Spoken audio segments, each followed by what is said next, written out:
Assalamualaikum warahmatullahi wabarakatuh. Oke teman-teman, hari ini saya akan membahas tentang pelayanan ya. Masih lanjutan dari service excellence, tapi kita mulai mempengaruhi area kritis pembeli untuk melakukan hal yang lebih gitu.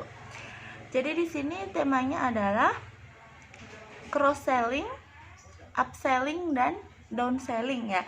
Yang pertama kita bahas dulu tentang cross selling dan upselling. Ini hampir mirip ya, tapi sebenarnya beda gitu. Teman-teman gak usah fokus ke namanya, apa itu cross selling, apa itu upselling gitu kan. Tapi pahami aja mekanismenya supaya kita itu bisa melakukan penjualan yang lebih gitu. Dan poinnya bukan ke omset ya, tapi bagaimana si customer ini bisa mendapatkan manfaat yang lebih, sehingga kita pun penjualannya akan lebih gitu loh. Jadi fokusnya ke customernya ini ya. Yang pertama adalah cross selling ya. Apa itu cross selling? Cross selling adalah menawarkan pembeli untuk membeli barang lain ya, yang berbeda dari barang yang sudah dia beli. Nah contohnya nih, kita sering kok dapat ini ya, kita sering jadi apa ya, jadi sasaran cross selling nih.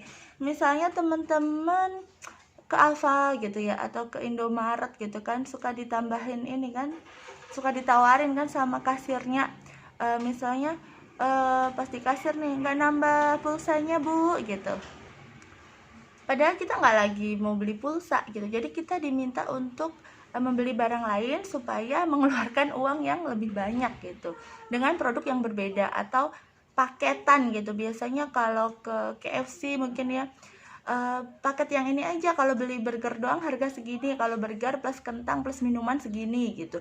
Jadi untuk melengkapi, tapi dia barangnya itu berbeda gitu ya. Jadi misalnya ada yang ini ya, minta gratis ongkir gitu, kita bisa tawarkan. Misalnya ada yang punya Shopee, kalau belanja 90.000 itu free ongkir. Nah tapi orangnya ini belanjanya baru 50.000 gitu, misalnya belinya facial wash bulus gitu kan. Misalnya kita tawarin lagi aja sama yang harga produknya itu 50.000, misalnya kita tawarin gimana kalau tambah body wash gitu kan. Itu beda fungsi, tapi dia bisa mengeluarkan uang lebih, bisa mendapatkan manfaat lebih kan, untuk wajah dan untuk badan.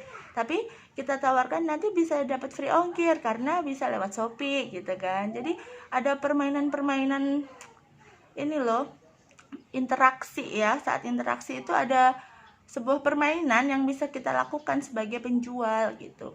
Atau misalnya, ini ongkirnya kok mahal mbak gitu, mungkin bisa dilengkapi bu sama yang lain, biar sekalian sekilo. Kalau sekilo kan beli barangnya misalnya 500.000 gitu kan, kalau ongkirnya 27.000 gitu kan nggak kerasa. Tapi kalau beli barang 200.000 ongkirnya 27.000 kan kerasa. Jadi kita coba tawarkan produk lain yang bisa melengkapi tapi nggak apa ya, berbeda gitu, tujuannya berbeda dari produk awal yang dia beli ya. Seperti tadi yang di Alfa itu kan. Jadi teman-teman bisa ingat dari contoh itu ya. Terus yang kedua adalah upselling ya. Kalau upselling ini kita nge-up, menaikkan, tapi sesuai dengan produk yang dia beli. Jadi misalnya dia beli A, dia akan bisa mendapatkan A plus atau A plus plus gitu loh.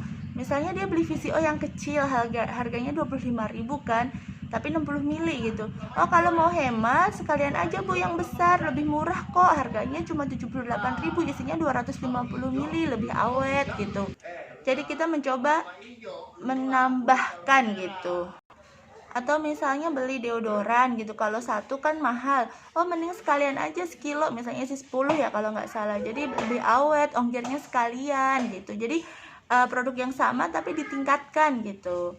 Jadi poinnya sih intinya menambah ini ya, manfaat yang didapatkan oleh si customer, baik dari sisi manfaatnya atau dari sisi waktunya. Kalau misalnya beli besar kan lebih awet, terus dari sisi ongkirnya gitu. Jadi mungkin kalau belinya 5 nanti kita kasih free pouch gitu.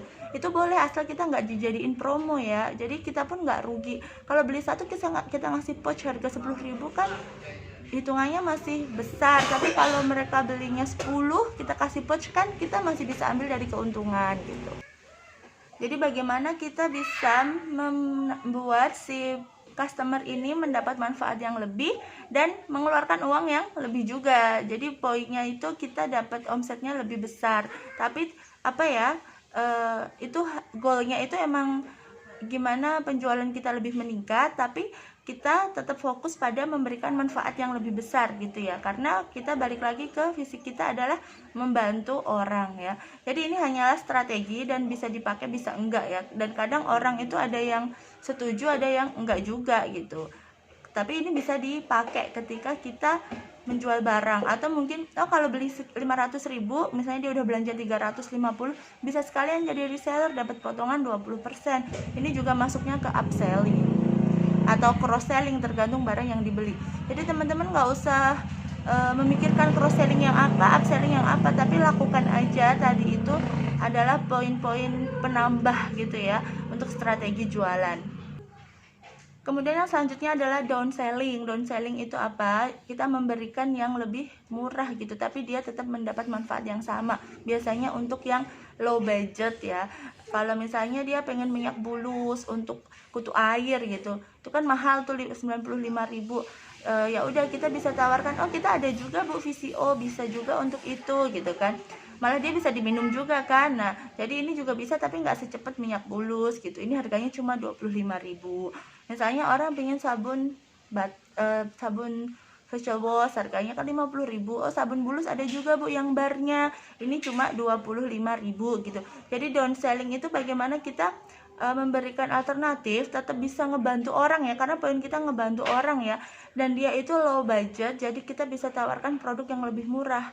Nah, makanya di sini kita butuh yang namanya penguasaan knowledge yang komprehensif atau semuanya, supaya kita nggak mentok. Kalau ada orang yang nggak jadi beli, kita langsung bye-bye gitu loh, karena kita ini punya banyak peluang sebenarnya untuk menjual produk SR12 yang banyak banget dengan banyak banget juga manfaatnya ya, variannya banyak, manfaatnya banyak ya. Jadi jangan patah semangat, terus belajar, dan strategi-strategi ini bisa tetap dilakukan gitu ya. Misalnya ada orang pengen lip creamnya belinya 3, sekalian 4 aja Bu. Nah 4 itu free 1 karena 500.000 gitu. Itu permainan marketing sebenarnya, tapi kita nggak bohong.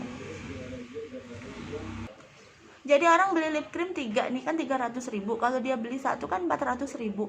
400.000 itu udah bisa buat daftar reseller ya, dan dia malah dapat 1 lagi karena 500.000 diskon 20%, jadi bayar 400.000. Jadi dia dapat 5 lip cream tapi dia cuma bayar 4 lip cream gitu loh.